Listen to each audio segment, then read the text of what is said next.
He's not moving, Jack reported. Trev crept toward the car, taser at the ready. This recalled Cassie's exercises on non-lethal ways to take people down with his force fields.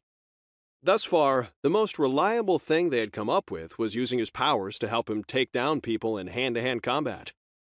They'd experimented with cutting off oxygen, but Trev didn't have enough fine control of his fields when dealing with other people to produce an airtight field without risking killing them outright.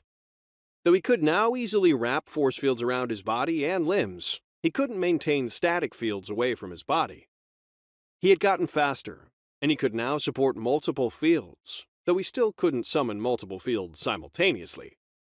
That meant his quarry could slip out of a trap field.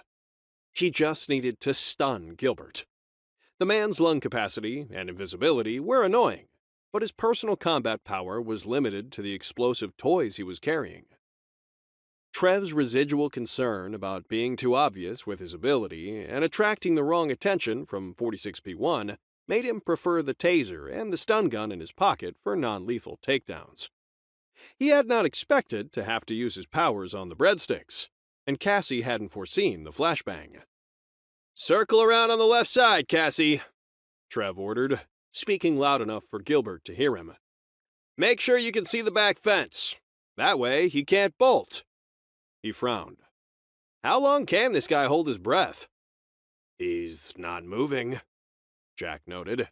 "He ran from you earlier and still held it for a long time. Remember when we had that breath-holding contest when we were 9? "Yeah, I got in trouble because I passed out," Trev reminisced. "Only because you had to win at everything. Anyway, this guy's not a kid." "What are you waiting for, Gilbert?" Trev shouted. "This can only end one way, and you know it. Otherwise, you would have run for the fence. Why don't you do us both a favor and give up?" Tires squealed in protest when a vehicle came to a sudden stop behind Trev on the street beyond the fence. He didn't turn around, less interested in bad drivers than the bounty hiding behind the rusted car. "Somebody just got out of the van not far behind you, Trev," Jack reported. "No gun. He's running toward you." "Watch your back!" Cassie shouted. "Incoming!" Trev spun and spotted the new arrival, a hulking man with an angry face and a faded t-shirt for a long dead and forgotten band stretched over his huge muscles. The huge man wrenched an old stop sign from the ground with one hand and hurled it at Trev, sign and pole together like a clumsy spear.